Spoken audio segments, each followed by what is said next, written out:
É uma grande alegria nós podermos estar começando mais uma Semana Santa. Deus nos dá mais esta graça, porque é uma semana de graça, é um tempo de graça, é um tempo de kairós, um tempo da graça de Deus. Eu me lembro que quando eu era pequeno, a minha mãe não deixava a gente gritar na Sexta-feira Santa, no Sábado Santo. Os carros não tocavam a buzina. Ela dizia que nem o trem apitava, que o trem quando passa no meio das cidades, ele passa apitando, né? Não. Toda a comunidade fazia silêncio, meditando o maior mistério da nossa fé. Um Deus que se faz homem e que morre por nós. A nossa inteligência nunca vai entender, meus irmãos, a totalidade desse mistério, a grandeza desse mistério. Como é que aquele ser que é infinito, onipotente, onipresente, onisciente, eterno, Criador de todas as coisas visíveis e invisíveis, como é que pode aquele que pode tudo, né? Se encarnar em forma humana e passar tudo o que ele passou por nós?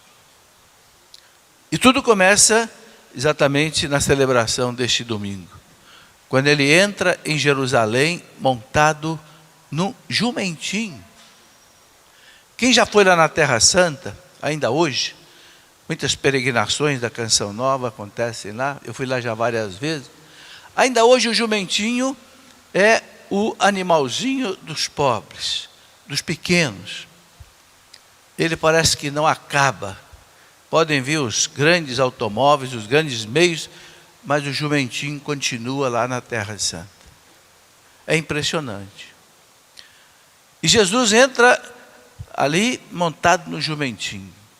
E o mais interessante é que isso já estava dito pelo profeta Zacarias há lá muito tempo antes de Cristo. O profeta Zacarias, por volta do ano 500 antes de Cristo. Então lá em Zacarias 9:9, a gente lê, está aí na sua Bíblia: tendo Jesus encontrado um jumentinho, montou nele, segundo o que está escrito: não temas, filha de Sião. Filha de Sião é Jerusalém, que hoje para nós é a igreja.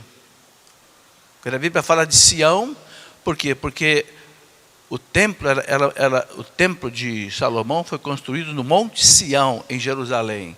Então, é um símbolo hoje da igreja, né? Não temas, filha de Sião, eis que o teu rei vem montado num jumento de jumenta. Não é? Zacarias 9:9. Que coisa impressionante, gente. Não é? E é interessante que quando ele entrou em Jerusalém, ele descia do Monte das Oliveiras. Lá é assim: você tem o Monte das Oliveiras, tem o Vale do Cedron, e do outro lado você tem a cidade de Jerusalém. Então, do Monte das Oliveiras, ele desceu, é uma descida, hoje está lá, a gente atravessa o Vale do Cedron e vai a Jerusalém. Ele ia fazer exatamente essa travessia, não é? Mas ele vai montado no jumentinho. Ele que é o Rei dos Reis, o Senhor dos Senhores, ele que tinha acabado de fazer aquele milagre maravilhoso ali em Betânia, na casa de Lázaro, tinha ressuscitado Lázaro. Sim, foi poucos dias antes disso. E o povo ficou maravilhado. Como é que ele ressuscita um homem que já está morto há 4 dias? As irmãs de Lázaro chegaram a dizer: Senhor, ele já está sepultado há 4 dias, como quem diz, já está em putrefação, já está cheirando mal. Mas Jesus diz para Marta, né? Se tu creres, verás a obra de Deus, verás a glória de Deus. Onde vocês colocaram o seu irmão? Aí levaram ele, lá em Betânia tem até hoje a gruta onde o Lázaro foi sepultado. Eu já tive a oportunidade de descer lá nessa gruta. É um buraco, você entra na rocha, lá está o túmulo de Lázaro, do lado onde hoje é a igreja, onde tem onde era a casa deles. Né? Tem lá a tumba de Lázaro, está escrito lá numa placa. Onde vocês o colocaram? Levaram Jesus lá. E Jesus, não é, fez aquele milagre, parece aquele milagre ele deixou como último milagre, para que ninguém mais tivesse dúvida da sua divindade. Os judeus acreditavam que alguém estava morto depois de 3 dias, então ele esperou 4 dias, para não haver dúvida. Chega na porta do túmulo, onde tinha uma pedra, e diz: tirem a pedra. Retiraram a pedra. Então Jesus disse: Lázaro, venha para fora, eu te ordeno. E o Lázaro apareceu lá, né, todo enfaixado, né? E ele disse: tirem as faixas dele e deixe o homem andar. O povo ficou impressionado. Imagina essa cena, não é? Imagina essa cena. Jerusalém já estava cheio de gente, por quê? Porque o povo já estava chegando para a festa da Páscoa. Isso aconteceu alguns dias antes de Jesus sofrer a paixão. Ele deixou para a última hora esse milagre. E aquele povo, então, quando viu que Jesus ia entrar em Jerusalém, aquele povo, então, pegou ramos, né? Que hoje nós celebramos. Mas é interessante, né? Os fariseus, os doutores da lei, quando viram aquele povo cantando Hosana ao filho de Davi, bendito aquele que vem no nome do Senhor, os fariseus ficaram com muita raiva. Os doutores, por quê? Porque era o canto messiânico. Esse canto os judeus guardavam, como guardam ainda hoje, aqueles que não acreditam que Cristo é o Messias. Vocês sabem que os judeus ainda esperam o Messias chegar. E esse é o canto que eles vão cantar.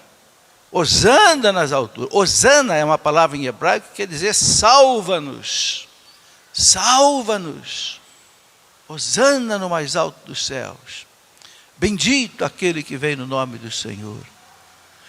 Quando os fariseus viram ele cantar isso, disseram para Jesus, né, está escrito lá em Lucas 19, 39, mestre, repreende os teus discípulos.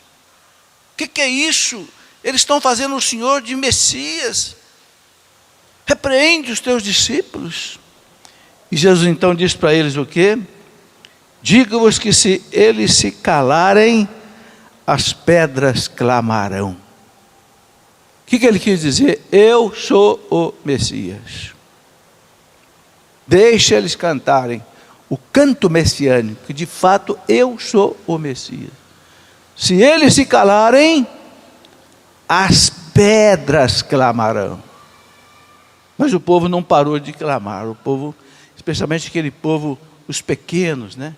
Os humildes, estendiam seus ramos, estendiam até as suas roupas, para que Jesus passasse. Mas que coisa chocante, gente. Logo em seguida, Jesus é crucificado, é condenado à morte.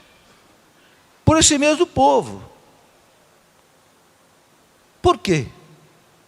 Porque que antes, né, celebravam o Messias, aquele que vem em nome do Senhor, e agora estão dizendo, crucifica-o, crucifica-o. O que mudou nisso?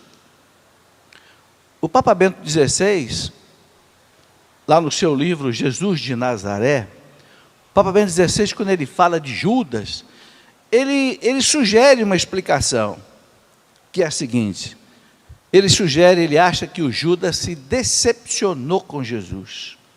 Por quê? Porque vocês sabem que o povo judeu vivia naquela situação de opressão do povo romano. Os romanos, no ano 70 a.C., com o general Pompeu, invadiram a Terra Santa e fizeram os judeus escravos. Levaram milhares de judeus para Roma para trabalhar como escravos em Roma, e os que ficaram ali, na Palestina, ficaram subjugados, pagando imposto a César. Vocês já pensaram se o nosso Brasil um dia fosse dominado por um outro país? Vamos fazer aqui uma caricatura. Viesse aqui uma invasão, não sei, da China, dos Estados Unidos, sei lá, e dominasse o Brasil, arrancasse o presidente, o Congresso, e colocasse toda gente de fora para governar aqui, e dissesse: agora vocês brasileiros vão pagar um tributo a essa nação que agora é dona de vocês. Que humilhação seria para nós, né? É claro que isso gera muita revolta no povo. Quando o Brasil era colônia de Portugal, todos nós estudamos o que aconteceu aqui, né? Com Tiradentes, que se rebelou contra a coroa portuguesa e foi enforcado porque ele, né, se tornou um líder contra... Até que Dom Pedro II, lá no ano de 1822, deu o grito da independência, independência ou morte. Ou seja, para um país que está subjugado ao outro, é liberdade ou então morte. Então, no meio dos judeus, havia os chamados sicários, os zelotes, que eram segmentos da população judaica que queriam a libertação de qualquer jeito. Por que Barrabás estava preso? Barrabás era dessa turma, que ele provocou um motim, ele deve ter matado algum soldado romano, por isso que ele estava preso. E talvez os 2 ladrões que foram crucificados com Cristo também, talvez, ou cometeram penas de roubo muito séria, ou então talvez fossem também desses revolucionários. Não sabemos muito bem. Para serem pregados na cruz, é porque a pena deles era muito grave, condenados à morte. A gente fala bom ladrão, mas de bom não tinha nada não. Ele se tornou bom porque se converteu. Mas antes, de acordo com as leis judaicas, era uma pessoa má. Então esses revolucionários judeus, eles queriam a libertação de César, libertação de Pilatos, libertação de Herodes a qualquer custo. Então eles pensavam que Jesus fosse ser essa pessoa que libertasse. E é interessante que isso estava tão impregnado na cabeça de todos, inclusive na cabeça dos apóstolos, que quando Jesus ressuscitou, está lá nos Atos dos Apóstolos, capítulo 1, versículo 8, quando Jesus ressuscitou, encontrou com os apóstolos, o que foi que os apóstolos perguntaram para ele? Senhor, é agora que o Senhor vai restabelecer o reino de Israel? Ou seja, é agora que o Senhor vai colocar César para correr, Pilatos, e agora que nós vamos voltar ao apogeu do tempo de Salomão, de Davi? O que foi que Jesus respondeu para eles? Nada disso. Não compete a vós saber os tempos e os momentos que o Pai fixou no seu poder. Não é isso. Vocês vão voltar para Jerusalém, vocês vão ficar lá na novena do Pentecostes, vão ficar lá rezando, até receberem o poder do alto. Quando vocês receberem o poder do alto, então vocês vão ser as minhas testemunhas em Jerusalém, na Samaria, até o fim do mundo. Ou seja, Jesus mostrou que o reino dele não era um reino terreno, um reino social, que ele ia conquistar pela luta armada, coisa desse tipo. Não. Não. Tanto assim que quando Pilatos perguntou para ele: você é rei? Ele disse: sou rei. Mas não tenha medo não, Pilatos, porque o meu reino não é desse mundo. O meu reino é do outro mundo. Se o meu reino fosse desse mundo, Pilatos, os meus súditos pegariam em arma para me defender, mas não vão pegar não. Quando Pedro, não é, lá no Horto das Oliveiras, puxou da espada e cortou a orelha daquele soldado Malco, o que foi que Jesus disse? Pedro, guarda a tua espada. Curou a orelha do soldado e disse para Pedro, né? Quem com ferro fere, com ferro será ferido. Não é assim que eu vou salvar o mundo. Não é com violência, não é com luta de classe, não é com ideologia marxista, né? Não. O meu reino não é deste mundo. Meus irmãos, é muito importante entender isso. O que fez com que milhares de cristãos, na época da perseguição dos judeus, em que São Tiago foi morto pela espada, lá por volta do ano 30 e pouco, logo depois que o Cristo ressuscitou, O que fez aquela multidão, aqueles milhares de cristãos em Roma, enfrentaram a perseguição romana, aquele império mais importante que o mundo já conheceu, um império que era dono do mundo. O que fez que aqueles cristãos enfrentassem nas arenas romanas os tigres, os leões, as fogueiras dos imperadores?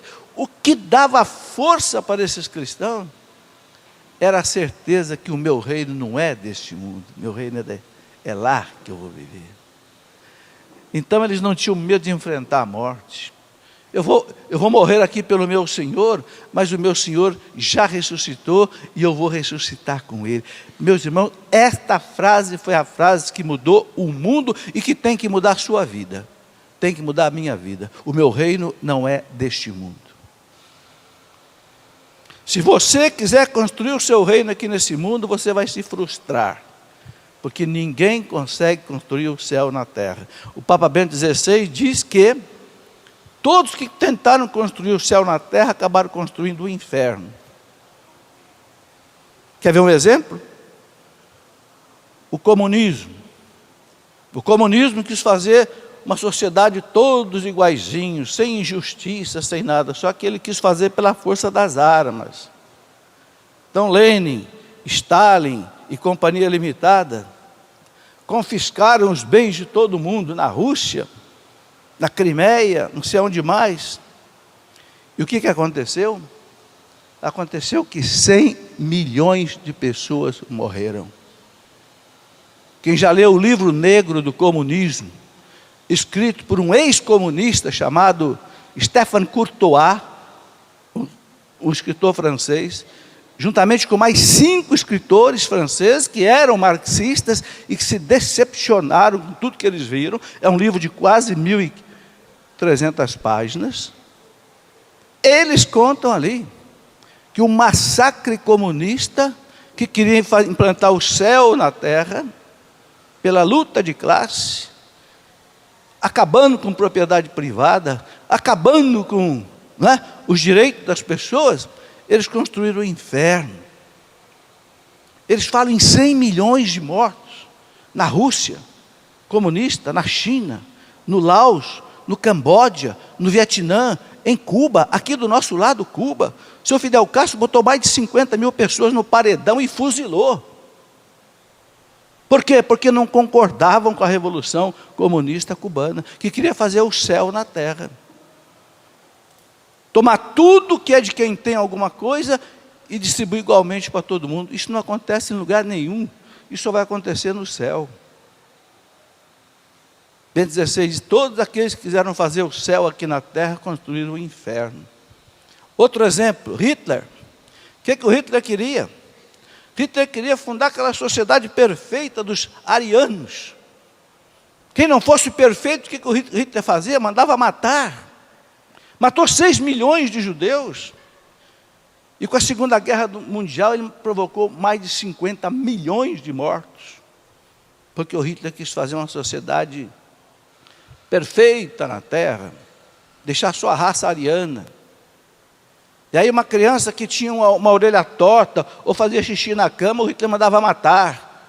Porque você não pode pertencer à sociedade, você vai corromper a sociedade vai ser impura por causa de você. Você não é um ariano puro. Vocês já pensaram? E assim, meus irmãos, nós tivemos na história da humanidade uma série de eventos, de líderes malucos, metidos a messias, que queriam fazer o céu na terra. O que nós estamos vendo aqui no nosso Brasil?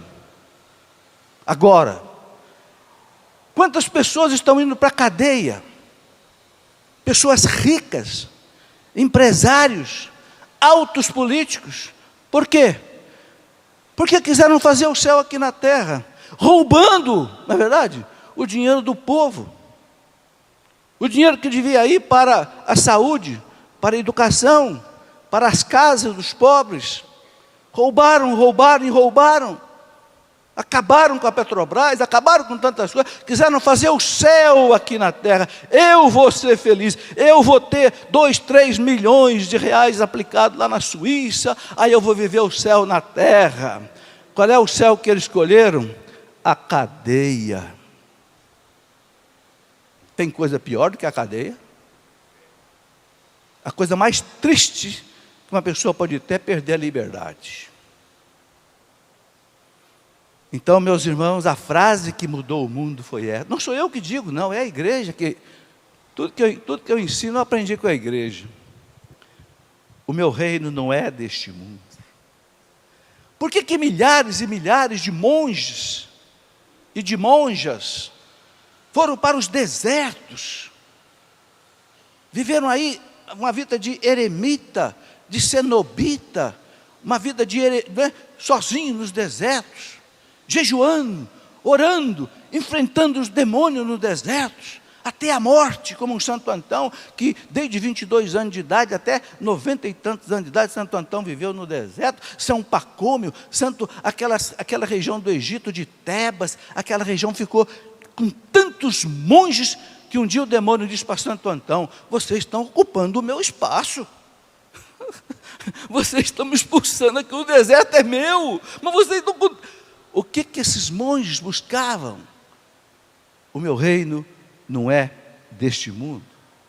Deixavam a maior cidade que havia praticamente da região, que era a cidade de Alexandria, fundada por Alexandre Magno, no norte do Egito, iam para os desertos, viver a pão e água, jejum e oração. Gente, o que deu força à igreja para chegar até nós? O que fez com que tantos e tantos padres, nós temos na igreja 410 mil sacerdotes, o que fez com que esses homens deixassem de constituir uma família, ter uma esposa, ter filho? O meu reino não é deste mundo. Eu não estou querendo dizer aqui que a gente não pode ir para o céu vivendo na família. Não, eu não sou padre, eu sou casado, solteiro, viúvo hoje, com 5 filhos. É uma belíssima vocação o casamento. Mas é muito duro você abdicar de constituir uma família e filho e viver só para Deus. É porque o meu reino não é deste mundo. Então Jesus, quando entra naquele jumentinho em Jerusalém, ele quis mostrar isso. Jesus gostava de mostrar as coisas fazendo um gesto. Nós vamos ver na quinta-feira santa, quando ele quis dar a lição do amor. Ele vai e lava o pé dos discípulos, a ponto de Pedro dizer: Senhor, o meu pé o senhor não vai lavar não. Lava o Pedro. Se eu não lavar o seu pé, você não vai ter parte comigo. Você tem que aprender essa lição. Eu tenho que lavar o seu pé para você nunca mais esquecer que você vai ser o papa da igreja, mas você vai ter que ser humilde. E lavou os pés de Pedro e de todos eles. Jesus fazia um gesto. Porque a gente sabe que uma figura, uma imagem, vale mais do que 1000 palavras. Então, quando Jesus entrou em Jerusalém, montado naquele jumentinho, foi uma decepção para muita gente. Porque muita gente esperava ele montado num cavalo branco, como o de Napoleão, entrando triunfante em Jerusalém, dizendo: eu acabei de ressuscitar Lázaro ali, e vou de encontro a Herodes, e vou de encontro a Pilatos, e vou colocá-los para fora imediatamente. Era isso que o povo esperava. Estão entendendo? Então, quando o povo vê aquele homem montado no jumentinho, não, esse não é o Messias, estou fora. Papa Bento XVI acha que foi isso que deixou Judas revoltado. É verdade também que o Judas já era ladrãozinho, né? Porque o Judas cuidava da bolsa de dinheiro dos apóstolos, e o Evangelho fala que ele roubava da bolsa, né? Ele já era um pecador. O pecado já tomava conta do coração de Judas faz tempo. Mas o Papa acha que também a gota d'água da decepção dele com Jesus foi ver Jesus montar naquele burrinho. Então foi lá, e perguntou para os doutores da lei: quanto vocês me dão para eu entregá-lo? E eles deram quanto, gente? 30 moedas de prata. O que era 30 moedas? Era o preço de um escravo. Você sabe que naquele tempo vendia escravo em praça pública, não é? E o preço médio de um escravo era 30 moedas de prata. E o sujeito levava o escravo para casa, como você leva hoje uma geladeira que você compra, um fogão, é seu, você pode fazer o que você quiser, podia até matar o escravo se quisesse, porque o escravo não era considerado gente. Quem deu aos escravos a personalidade humana foi a igreja. Quando os apóstolos chegaram em Roma, o cristianismo chegou em Roma e começou a dizer para os apóstolos, para os escravos: você não é uma coisa, você é um filho de Deus.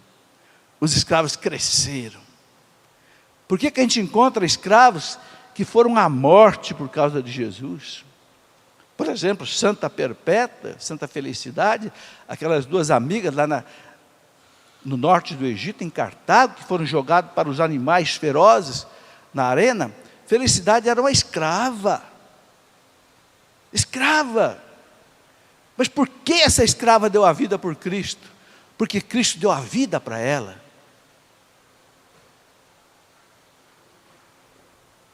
Essa escrava Felicidade, ela estava grávida de 9 meses, quando ela foi presa, e foi obrigada a jurar aos deuses pagãos romanos, queimar incenso aos deuses, e ela não aceitou, porque ela era cristã, e ela foi presa lá nas cadeias de Cartago, e na véspera dela ser jogada na arena para os animais a devorarem, ela deu à luz na cadeia, na véspera, e ela gritava de dor no parto, e um dos soldados que tomava conta delas ali, um carcereiro, disse: você está gritando agora? Eu quero ver quando você for jogado lá para as feras. Sabe o que ela disse? Aqui quem está gritando e chorando é Felicidade. Lá, um outro vai estar sofrendo em mim. Eu estarei sofrendo nele. Lá eu não vou gritar. Olha a fé dessa mulher. E ambas, Perpétua e Felicidade, foram jogadas na arena, foram mortas pelos animais. Ela era escrava. Mas por que os escravos se tornaram cristãos? Aos milhares no Império Romano. Porque o cristianismo mostrou a eles que eles eram filhos de Deus. Não eram uma coisa, eram gente, eram filhos de Deus. Vocês conhecem a carta que São Paulo escreveu a Filémon, né? Pedindo que ele libertasse o escravo Onésimo, já no ano 50 e pouco. A igreja foi a primeira instituição que lutou para libertar os escravos. Né? Então, meus irmãos, o povo se desencantou com Jesus. E nós temos que aprender essa lição. Nós temos que aprender essa lição. Né? O meu reino não é deste mundo. A nossa luta, meus irmãos, aqui, é a gente se desapegar da terra para poder ganhar o céu. Há uma palavra bonita na liturgia da igreja, numa oração da liturgia, que diz assim: Senhor, dai-nos a vossa graça, para que nós possamos viver entre as coisas que passam, abraçando somente as que não passam.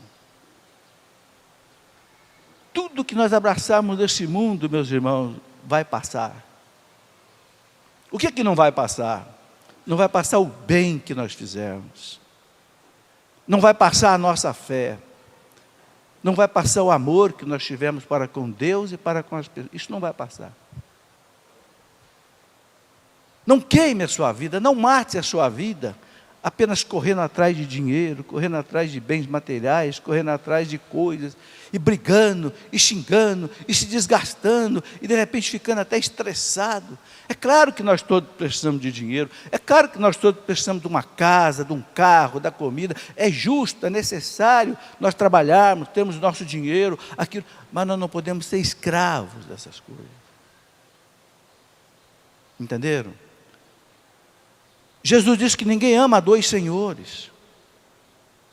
Ou ele ama, ou ele tem Deus como Deus e dá a vida a Deus, ou ele tem o dinheiro, as posses como Deus, e Jesus vai renegar o Deus verdadeiro. O Papa Francisco, naquele jeito muito simples dele falar, ele diz que nunca viu um caminhão de mudança atrás de um defunto. Defunto nenhum leva a sua mudança para o cemitério. Não leva. Leva só a roupinha do corpo e mais nada. Não é verdade? O meu reino não é deste mundo. Essa é a primeira lição que Jesus quer dar para todos nós, nesta festa, né? Onde ele entra em Jerusalém montado no jumentinho. Meu reino não é deste mundo. Não é pela violência, não é pela força que eu vou salvar o mundo. Não, eu vou salvar o mundo pela humildade. E aí é a segunda lição importantíssima que Jesus dá. Meus irmãos, por que nós experimentamos a perdição, a danação? Por quê? Por causa da soberba, por causa do orgulho. Porque os anjos maus que se perderam no céu, como ensinam os padres, doutores da igreja, os demônios, Satanás, que era um anjo bom, um anjo de luz, era um anjo maravilhoso, porque Deus não faz nada mal.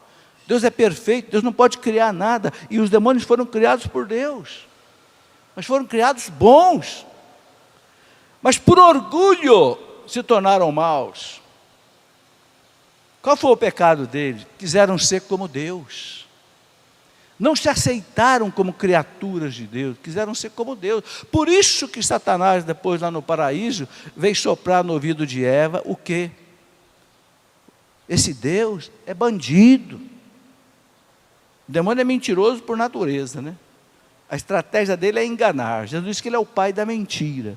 Quando ele mente, ele fala daquilo que lhe é próprio, ou seja, a sua natureza é a mentira. Assim como a natureza de Deus é a verdade, eu sou a verdade, ele diz, eu sou a mentira. E foi lá no ouvido de Eva, o quê? Esse Deus é bandido. Ele sabe que se você comer essa fruta, que ele está dizendo que você não pode comer, a fruta da árvore do bem e do mal, seus olhos vão se abrir, você vai ser como Deus. A Eva eu vou ser deusa. Então me traga a fruta. Vai ser Deus? A criatura querendo ser Deus? É o orgulho, é a soberba. Vocês entenderam? Que Satanás já tinha se destruído por causa da soberba. E agora a humanidade se destruiu também por causa da soberba. Porque Adão e Eva eram a semente da humanidade. Quando a semente se corrompeu, toda a descendência se corrompeu. Por isso que São Paulo fala, por um homem entrou o pecado no mundo, e pelo pecado entrou a morte. Depois teve que vir um outro homem, Jesus Cristo, o novo Adão, de novo, para resgatar tudo de novo. Mas para resgatar tudo de novo, meus irmãos, Jesus teve que pagar com a sua vida. É isso que nós temos que entender nessa Semana Santa. Nós estamos celebrando o ano da misericórdia. Qual é a maior misericórdia de Deus? A maior misericórdia de Deus, diz São Paulo, na carta aos Romanos, capítulo 5, versículo 8. São Paulo diz assim, quando nós éramos pecadores, Jesus morreu por nós. Essa é a maior misericórdia. Ele desce do céu. A leitura da missa de hoje, a segunda leitura da missa de hoje, a primeira leitura é a narração da paixão de Cristo. A segunda leitura é aquela de São Paulo aos Filipenses, capítulo 2, onde São Paulo fala, ele sendo de condição divina, ele sendo Deus, ele não se orgulhou de ser Deus, mas ele se esvaziou de si mesmo. Olha aí o contrário da soberba. Ele se esvaziou de si mesmo. Dignou-se a assumir a nossa natureza humana. Gente, para Deus se fazer homem, é um esvaziamento, é uma humilhação. Por quê? Porque nós que temos um corpo, nós que somos criaturas humanas, nós não somos onipotentes, não somos onipresentes, não somos oniscientes, não somos nada disso. Quando Jesus assumiu a natureza humana, Jesus aceitou ser como nós, ter que comer, ter que dormir, aceitar sentir dores. Entenderam? É uma humilhação para Deus se fazer. Eu pergunto para você, você aceitaria nascer em forma de uma formiga, sem deixar de ser pessoa humana, sem deixar de ter inteligência humana? Você fala, eu de jeito nenhum, eu não quero viver num formigueiro. Eu estou fazendo aqui uma parábola, né? Jesus aceitou. Aí está a misericórdia de Deus. Por quê? Porque se não fosse isso, nós todos iríamos para o inferno. E por que nós todos iríamos para o inferno? E por que foi preciso que ele veio? Eu gostaria de explicar isso, que eu aprendi com os santos doutores da igreja, especialmente com Santa Catarina de Sena. É uma coisa muito importante de entender. Vamos entender. Se a gente não entender essas coisas, a gente não ama Jesus profundamente. Os santos doutores da igreja ensinam o seguinte, que o pecado fere a majestade de Deus. O que é o pecado? O pecado é uma ofensa a Deus, não é? Toda vez que Deus te dá uma lei, e você não cumpre a lei, você ofende a Deus. Deus diz, não roubar, você rouba. Não matar, você mata. Não pecar contra a castidade, você peca. Vive o sexo fora do casamento. Quem é que você fere, em primeiro lugar? O coração de Deus. Por quê? Porque a lei é dele. Você que é pai, você que é mãe, se você diz para o seu filho, meu filho, não faça isso, e o seu filho faz, não machuca teu coração? Você fala para o teu filho, meu filho, estude, e ele não estuda. Meu filho vai para a escola e ele não vai, ele fica perambulando pela rua, e você fica sabendo, não dá uma dor na sua alma? Meu filho não use droga, de repente você descobre que seu filho está usando droga, não arrebenta seu coração? É isso o pecado. O pecado rasga o coração de Deus. Assim como você diz para o teu filho, não faça isso, ou faça aquilo, você diz porque você ama o teu filho, e você quer o bem dele, e quando você vê ele fazendo o contrário, o seu coração rasga, por quê? Porque você sabe que ele vai ser infeliz, não é? Então por que o coração de Deus também sangra e rasga quando a gente peca? Porque Deus sabe que nós vamos ser infelizes. Santo Agostinho dizia, os teus pecados são a tua tristeza, deixa que a santidade seja a tua alegria, deixa que a santidade seja a tua felicidade. Ninguém é feliz no pecado. São Paulo diz lá na carta aos Romanos, Romanos 6, 23, o salário do pecado é a morte, ou seja, é a lágrima, é o desespero, é a dor. A dor de todos nós, meus irmãos, o sofrimento de todos nós, qualquer que seja o sofrimento de todos nós. Eu que perdi minha esposa de câncer, você quem sabe perdeu um filho, você quem sabe se perdeu o marido, você quem sabe se perdeu o emprego, você quem sabe se está carregando um câncer. Qual é a raiz, a causa de tudo isso? O pecado da humanidade. Não é só o seu pecado, não é só o meu pecado, é o pecado dos homens. Estão entendendo? O salário do pecado. É por isso que Jesus veio, para tirar o pecado do mundo. Jesus não veio para curar pessoas. Jesus não veio para multiplicar pães. Essas coisas todas que Jesus veio, que ele fez, foi para mostrar que ele era Deus. E mostrar também que o mais importante é o amor. Ele não curou todas as pessoas do mundo, curou? Não curou. Ele matou a fome de todo mundo? Não matou a fome de todo mundo. Mas uma coisa ele fez, ele tirou o pecado de todo mundo. Só carrega o pecado hoje quem quer. Porque os sacerdotes deles estão aí para perdoar o pecado de quem quiser ficar livre deles. A primeira coisa que Jesus fez, depois que Jesus ressuscitou, qual foi? Eu gosto de lembrar isso, no domingo da ressurreição.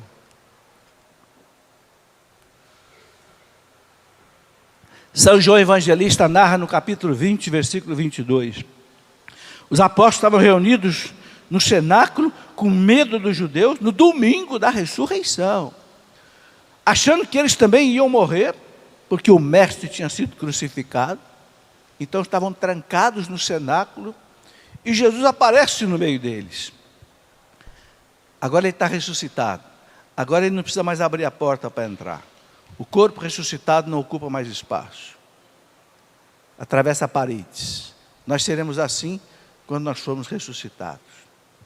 Não ocupa mais tempo e não ocupa mais espaço. O tempo não passa mais e o espaço não precisa mais para esse corpo existir. É um mistério que na teoria geral da relatividade do Einstein a gente entende um pouco. Apareceu no meio dos discípulos e disse o que para eles? Assim como o Pai me enviou, eu vos envio a vós. A quem vocês perdoarem os pecados estarão perdoados. Que beleza!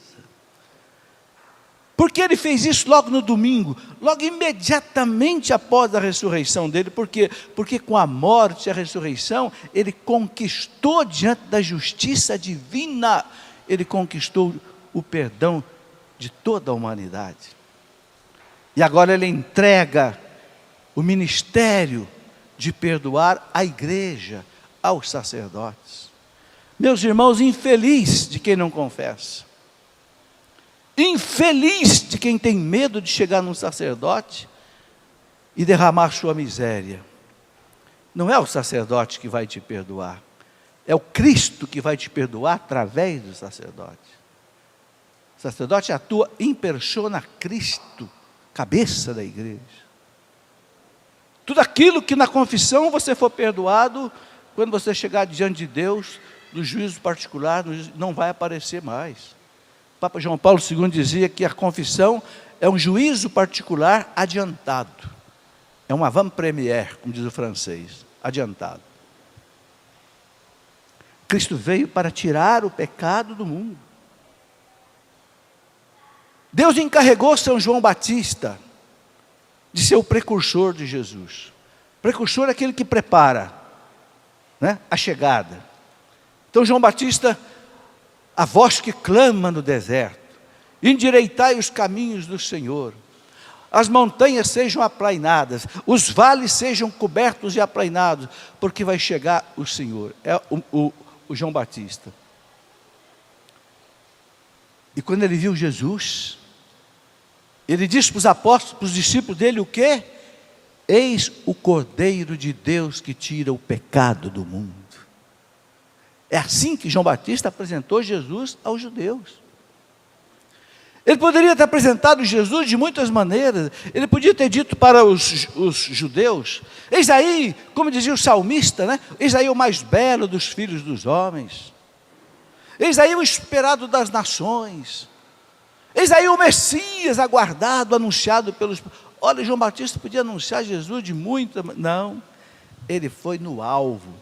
Eis aí o Cordeiro de Deus, quer dizer, aquele que vai ser imolado. Para quê? Para tirar o pecado do mundo. Vocês sabem que lá no Antigo Testamento, lá no livro do Levítico, narra bem isso, havia o chamado holocausto perpétuo. O que era o holocausto perpétuo? O holocausto perpétuo era o seguinte: o sumo sacerdote, 2 vezes por dia, sacrificava um cordeiro de 1 ano, sem defeito, no templo, para que o sangue do cordeiro, a vida do cordeiro, aplacasse a justiça divina, por causa dos pecados do povo. Então, para o judeu, o dia começava às 6 da manhã e terminava às 6 da tarde. Eles não contavam a noite. À noite eles falavam de 4 vigílias. Então, às 6 da manhã e 6 da tarde, o sacerdote imolava um cordeiro aqui, imolava outro cordeiro aqui, para que o sangue do cordeiro, a vida do cordeiro, Senhor, não leve em conta o pecado dos seus filhos. Nós oferecemos o sangue desse animal. Era uma figura do que Cristo ia passar.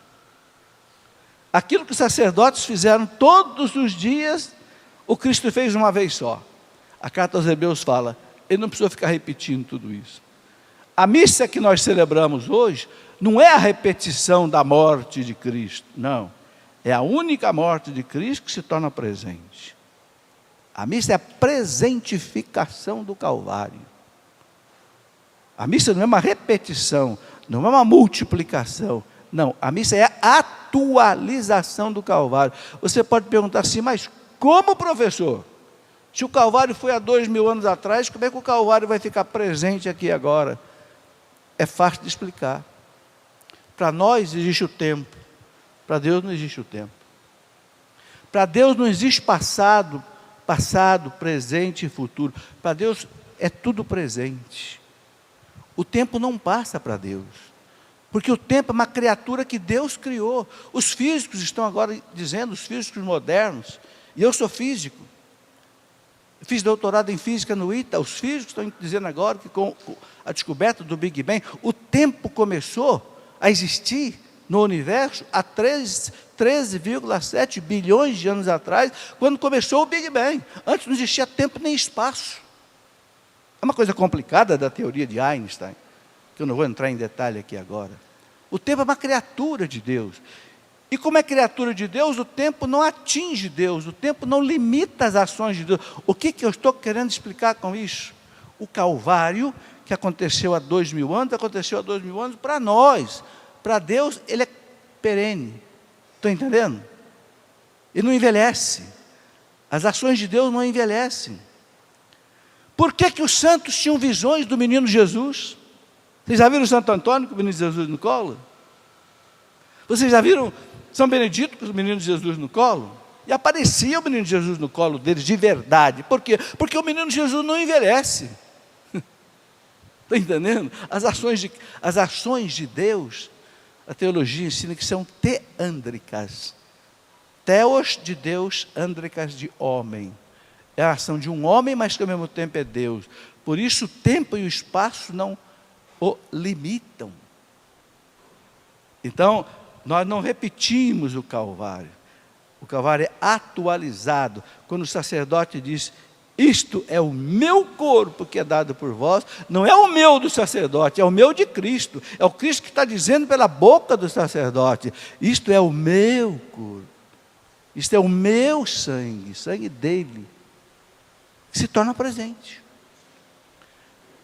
Então o Cristo veio para tirar o pecado do mundo. E ele tira o pecado em tudo que nós vamos ver na Semana Santa. Por que, meus irmãos, que foi necessário que um Deus morresse na cruz? O nosso catecismo da igreja diz assim, ainda que o santo mais santo morresse numa cruz, não adiantava nada. Por quê? Porque a nossa vida humana é uma vida de valor finito, nós somos criaturas. E o pecado ofendeu a majestade infinita de Deus. Então não basta um sacrifício finito de uma criatura que é finita para reparar a ofensa que o pecado faz à majestade infinita de Deus. Então tem que haver um sacrifício, uma reparação de valor infinito. E como então não havia nenhum homem, nenhuma mulher capaz de oferecer esse sacrifício, então a carta aos Hebreus, lá no capítulo 10, explica direitinho que o Verbo, no seio da Trindade, para reparar a ofensa a Deus, o Verbo, no seio da Trindade, disse ao Pai, dai-me um corpo. Dai-me um corpo. Por quê? Porque sacrifícios e holocaustos que foram oferecidos durante centenas de anos, não satisfizeram, não repararam a justiça divina. Então, dai-me um corpo, para que eu faça a tua vontade, para que eu repare a justiça divina. Porque, meus irmãos, uma coisa importante de entender, Deus é misericordioso, mas Deus é justo. Não esqueça disso. Quando o teu filho erra, você passa a mão por cima? Não, você põe ele de castigo. Por quê? Porque tem que fazer justiça. É a justiça que gera a santidade. Não é? Se o teu filho não estuda, e tira 0 numa prova, e o que você faz? Você não vai passear. Você não vai ficar vendo televisão ou videogame ou isso, aquilo, você vai estudar de castigo. Não é assim que você faz? Ou se você não faz, você não é um bom pai, não é uma boa mãe. O que você está fazendo? Você está fazendo justiça. São José era um homem justo, diz a Bíblia.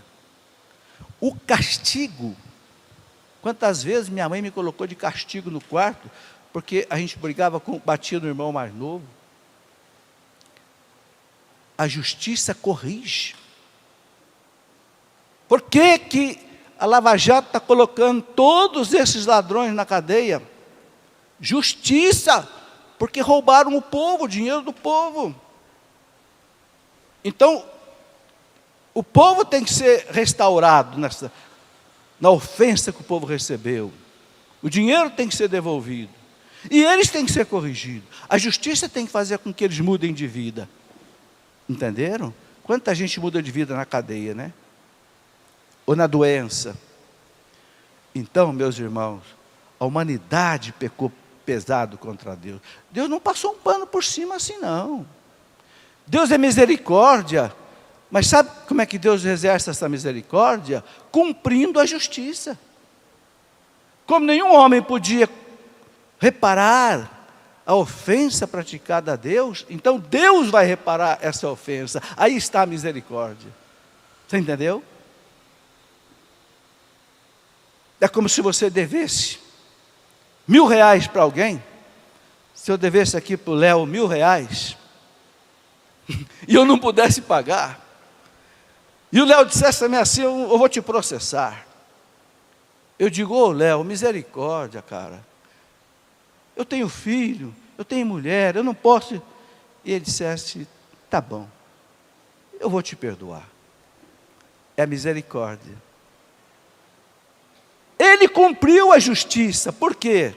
Porque quem tinha que ficar com prejuízo era eu, não era? De pagar os R$1.000, ele puxou o prejuízo para ele. E disse, tá bom, eu aceito que você não pague. Eu fico sem esse R$1.000. Isso chama-se misericórdia. Entenderam? Como nenhum homem podia pagar a ofensa feita pela humanidade a Deus, então Deus veio pagar essa conta. Vocês não podem morrer na cruz, então eu morro na cruz no teu lugar. Isso é a misericórdia. A misericórdia não cancela a justiça. A misericórdia supre a justiça. Tem um exemplo bonito na vida de um santo. O santo cura d'Ars, São João Maria Vianney. São João Maria Vianney, ele ficava 10 horas no confessionário, porque ele sabia que é na confissão que a gente arranca o demônio das almas, né? Então ele ficava 10 horas. Mas tinha um sujeito que tinha muito medo de confessar com o cura d'Ars, porque ele dava umas penitências meio pesadas. Entendeu? E o sujeito corria do cura d'Ars. Um dia o cura d'Ars falou para ele assim, não tenha medo, venha se conversar comigo. Venha se conversar comigo. E o cara foi. E tinha pecado pesado. E quando acabou a confissão, o cura d'Ars disse para ele assim, tá bom, vai embora. E deu uma penitênciazinha para ele, tranquila. Como se fosse assim, reze 3 Ave Marias. E o cara, mas santo cura, só isso? É, só isso. Porque a penitência que eu tenho para dar para você, você não vai conseguir cumprir. Então, eu vou cumprir para você a penitência que eu tinha que dar para você. Vocês estão entendendo? Ele não deixou de dar penitência para o cara. Só que ele pagou a penitência no lugar do cara, porque ele sentiu que o cara não tinha condição de pagar aquela penitência. É o Léo que me perdoou os R$1.000. Obrigado, Léo. Foi embora um Léo, mas ficou outro Léo aqui, viu, gente? Entenderam? Isto, gente, é justiça e é misericórdia. Então, por que Jesus foi à cruz? Porque tinha que oferecer à justiça divina uma reparação de valor infinito, que só alguém que é Deus tem condição de oferecer. Então, ele sendo homem, e ele sendo Deus, ele pôde oferecer em nome do homem, em nome do novo Adão, ou em nome do velho Adão, né? ele pôde oferecer um sacrifício de valor infinito a Deus, porque ele também é Deus. Por isso que ele é o sumo pontífice.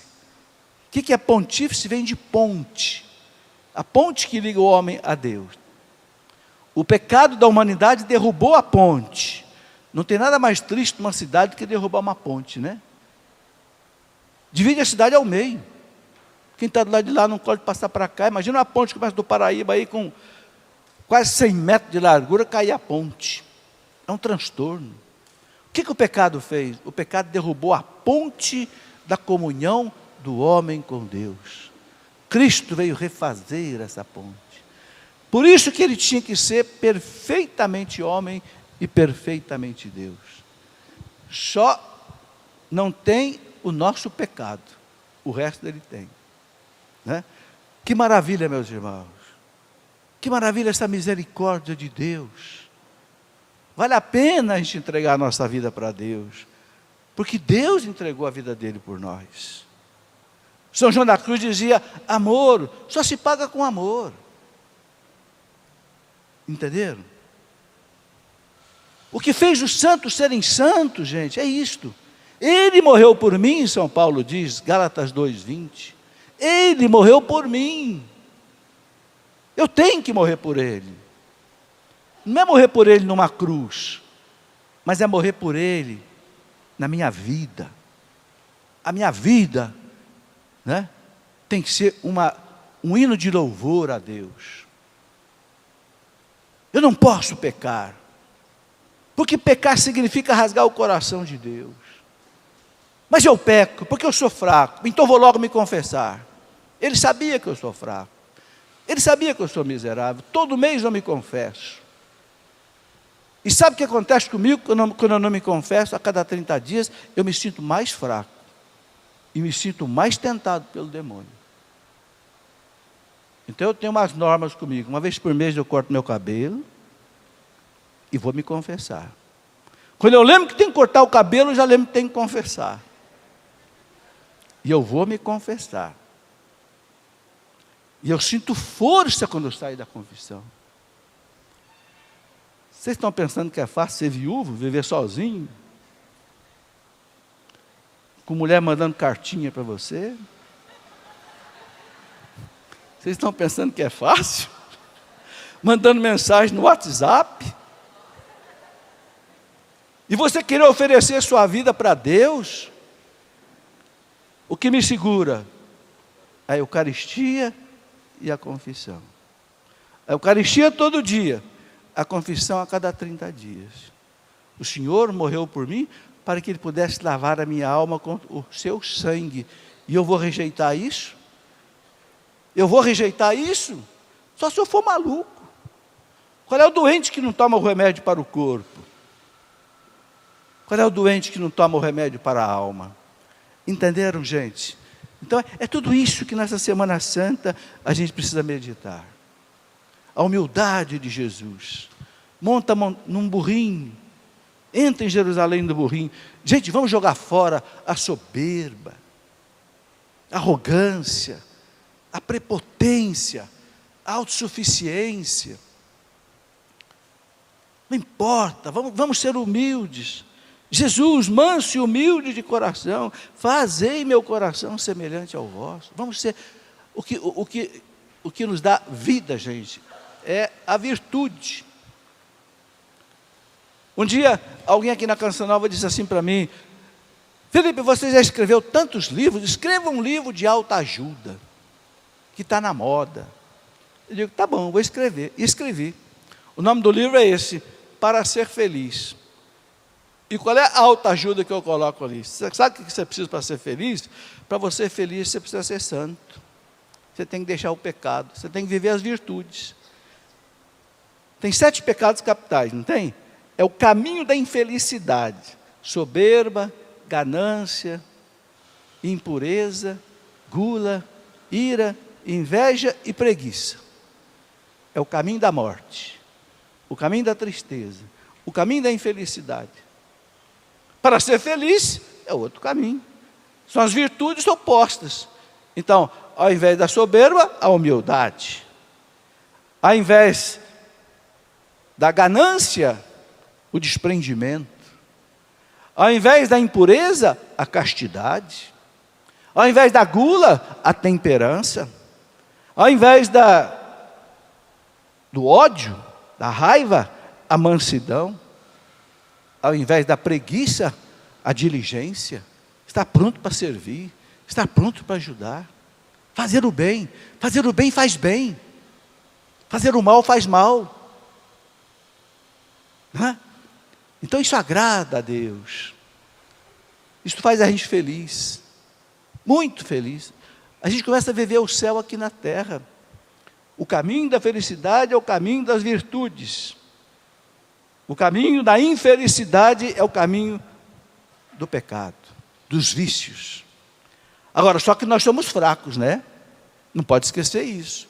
Jesus disse: o espírito é forte, mas a carne é miserável. A carne é fraca, então a carne tem que ser fortalecida. Aonde que a carne é fortalecida?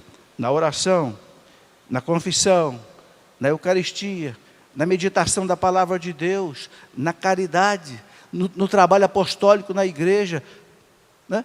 Isso faz a carne ficar forte e faz a gente ser feliz.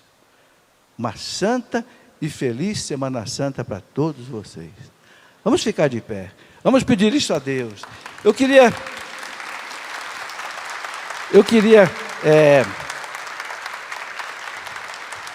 queria contar uma coisa muito bonita para vocês, que eu aprendi com um grande santo da igreja, São Luís Maria Grignon de Montfort. O grande São Montfort, que escreveu aquele tratado da verdadeira devoção à Virgem Santíssima, né? São Luís de Montfort diz assim que, ele usa aquela parábola que Jesus contou, do semeador, que jogou a semente na beirada do caminho, e as aves do céu comeram, e a semente não pôde brotar. Jesus disse, depois explicando para os discípulos, que é o demônio, que Deus lança a semente no coração da gente, o demônio tira, né? E a pessoa esquece, não vive aquilo, a semente não brotou. Então o São Luís de Montfort diz assim: vou dar um segredo para você não deixar o demônio roubar a semente boa que foi jogada no seu coração. Coloca no coração de Maria, porque perto de Maria ele não chega. Porque se ele chegar, ela espreme a cabeça dele com os pés. Talvez nessa palestra Deus tenha colocado alguma semente boa no coração de vocês.